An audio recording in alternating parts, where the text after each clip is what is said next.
Hi friends, இது ஜெஸி rights. நான் Jessica Vinolia.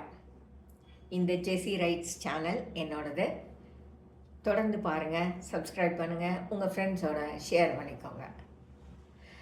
கொஞ்ச நாளுக்கு முன்னாடி நான் ஒரு வயசான அம்மாவை சந்தித்தேன். அவங்க ஏற்கனவே எனக்கு தெரிஞ்சவங்க, கொஞ்ச காலம் என் வீட்டில் வேலை செஞ்சவங்க. எப்படி இருக்கீங்க என்னன்னு கேட்டப்ப, எங்கள் அம்மா ரொம்ப கஷ்டப்படுறேன், என் பிள்ளைகள் சொன்ன பேச்சே கேட்க மாட்டேங்குது, என் பையன் கூட தான் நான் இருக்கேன், பையனும் சரி மருமகளும் சரி அவங்க இஷ்டம் போல் வேலை செய்கிறாங்க அப்படின்னு நல்லா சொன்னாங்க. அவங்க மருமகன் வேலைக்கு போகிறாருல, மகன் வேலைக்கு போகிறாருல அப்படின்னு கேட்டால், ஆமாம் 2 பேருமே வேலைக்கு போகிறாங்க. மகன் 7:30 மணிக்கு போனால் ராத்திரி 8 மணிக்கு தான் வருவான். மருமகன் காலைல 8:30 மணிக்கு போவோம், சாயங்காலம் 7 மணிக்கு தான் வரும் அப்படின்னு சொன்னாங்க. அப்படியான்னு கேட்டுட்டு கொஞ்ச நேரம் பேசிகிட்டு இருக்கும்போது அவங்க சொன்னாங்க, வரிசையாக ஏதோ டிவி சீரியல்களை எல்லாம் பற்றி பேசினாங்க. நீங்கள் தான் டிவி சீரியலே பார்க்க மாட்டீங்கம்மா, ரொம்ப ஜாலியாக இருக்கும், நல்லாயிருக்கும், 6 மணிக்கு நான் சாயங்காலம் உட்காந்துருவேன் டிவியில், 9 மணி வரைக்கும் டிவி பார்ப்பேன் அப்படின்னு சொன்னாங்க. அப்போ நான் கேட்டேன், சாயங்காலம் வீட்டில் வேலை இருக்காதா அப்படின்னு. அதான் அவ இருக்கால, அவள் செய்வா அப்படின்னாங்க. இதுதான் அங்கே பிரச்சனை. என்னன்னா, இவங்க வீட்டில் வேலை எதையும் செய்யறதில்ல, வேலைக்கு போயிட்டு மருமக தான் செய்யணும்னு எதிர்பார்க்குறாங்க. அதே சமயம் தான் சொல்கிறத தான் அவங்க செய்யணும்னு நினைக்கிறாங்க. இது ப்ராக்டிக்கல் கிடையாது இல்லையா? வேலைக்கு போயிட்டு 8 மணிக்கோ 8:30 மணிக்கோ வர்ற ஒருத்தர் அவங்களுக்கு எது கம்ஃபர்டபுளோ அதுக்கு ஏற்ற மாதிரி தான் அவங்க வீட்டு வேலைகளை செய்வாங்க. இது நம்ம எல்லாருக்கும் தெரிஞ்ச விஷயம். ஏன்னா நாமளும் அப்படி தான் செஞ்சுருப்போம். ஆனால் வீட்டுக்கு வர்ற மருமகளை குறை சொல்லும்போது இதை ஈஸியாக சொல்லிடுறோம், அவங்க நம்ம பேச்சை கேட்க மாட்டேங்கிறாங்கன்னு. ஒரு விஷயம் தெளிவாக நம்ம புரிஞ்சுக்கணும், அவங்க வாழ்க்கை வேற, நம்ம வாழ்க்கை வேற. யாரையுமே நம்ம பேச்சை கேட்கணும் அப்படின்னு நாம் எதிர்பார்க்க முடியாது, எதிர்பார்க்க கூடாது இல்லையா? அப்படி இருக்கும்போது இந்த மாதிரி வீட்டுக்குள்ளே ஒருத்தர் வேலைக்கு போயிட்டு வரும்போது அவங்களே திரும்ப சமையல் பண்ணணும், வீட்டு வேலையெல்லாம் செய்யணும் அப்படின்னு சொல்லிக்கிட்டு இன்னொருத்தர் வீட்டில் சும்மா உட்காந்துருந்தா அது அங்கே பிரச்சனையை கொண்டு வருமா வராதா? கண்டிப்பாக கொண்டு வரும் இல்லையா?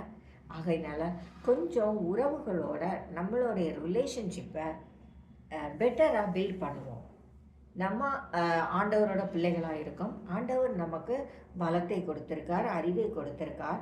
ஆண்டவரோட அன்பிலே வாழுகிற நாம் அந்த அன்பை நம்ம உறவுகளோடையும் பகிர்ந்து கொள்ளுவோம். அவங்க கஷ்டங்களை புரிஞ்சிக்க முயற்சி பண்ணுவோம். ஒரு சிலர் யாருக்குமே அடங்காமல் வீட்டில் இருக்கிறவங்க பேச்சே கேட்காம ஊதாரியாக செலவு பண்ணிக்கிட்டு வேலை வெட்டிக்கு போகாமல் அப்படியெல்லாம் இருப்பாங்க. நான் அவங்கள பற்றி பேசலை இங்கே, சரியா? கஷ்டப்பட்டு உழைக்கிற பிள்ளைகளோ மருமகளோ மகனோ யாராக இருந்தாலும் சரி, அவங்களுக்கு வீட்டில் இருக்கிற பெரியவங்க கொஞ்சம் உபயோகமாக இருக்கும். அவங்களுக்கு தேவையான விஷயங்களை செஞ்சு கொடுப்போம். ஒருவேளை அவங்க கஷ்டங்களை நம்மளால் புரிஞ்சிக்க முடியலைன்னா கூட கொஞ்சம் பொறுமையாக பேசுவோம். ஏன்னா அவங்க கஷ்டம் என்னன்னு நமக்கு தெரிஞ்சிருக்காது, அது முழுசையும் அவங்க நம்மக்கிட்ட சொல்லியிருக்கவே மாட்டாங்க. அப்படி இருக்கும்போது அவ ஏன் சமைக்கலை, இவ ஏன் வீடு க்ளீன் பண்ணலை, இவங்க ஏன் அந்த கல்யாணத்துக்கு போயிட்டு வரல அப்படின்னெல்லாம் நம்ம கேட்கக்கூடாது.